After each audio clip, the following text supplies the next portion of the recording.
মধ্যে নেন যে ফেরাউনের সময় যে পিরামিডগুলো কিভাবে তৈরি হলো, আপনার মাথা ঘুরে যাবে।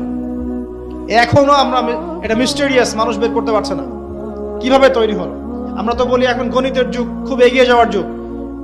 এত সহজ ছিল না এই পিরামিডের গাণিতিক ক্যালকুলেশন মেলানো। গত লেকচারে বলেছিলাম যে বিশ্বের সবচেয়ে বড় বড় সেক্টরগুলো, যেমন অ্যালগোরিদম, যেটা ছাড়া আপনি এই বিশ্বের কোনো ডিজিটাল বিষয় করতে পারতেন না, এটা আসছে মুসলিমদের হাত থেকে। এই যে জাহাজ শিল্পের কথা বলেন, এক্সপোর্ট ইম্পোর্ট পুরোটাই কলাপস করতো জাহাজ শিল্প না থাকলে। এটা এসেছে নূহ আলাইহিস সালামের হাত দিয়ে। বিশ্বের ইতিহাসে এর আগে কোনো নৌযান তৈরি করা হয় নাই, হয়েছে? হয় নাই। এই যে আমরা বলি যে কেমিস্ট্রির কথা, জাবর ইবনে হাইয়ানের নাম শুনেছেন কিনা? কেমিস্ট্রির যে পর্যায় সারণীর মূল তত্ত্ব তিনি দিয়েছেন। ভূগোল, এই ভূগোলের জিওগ্রাফিক্যাল ম্যাপস গুলো মুসলিমরা দিয়েছে। মেডিকেল সায়েন্সের কথা বলেন, ইবনে সিনার বইগুলো পড়ে দেখেন, ওগুলো ছিল বেসিক বই। আপনি পাটিগণিতের কথা বলেন, বীজগণিতের কথা বলেন, সবগুলো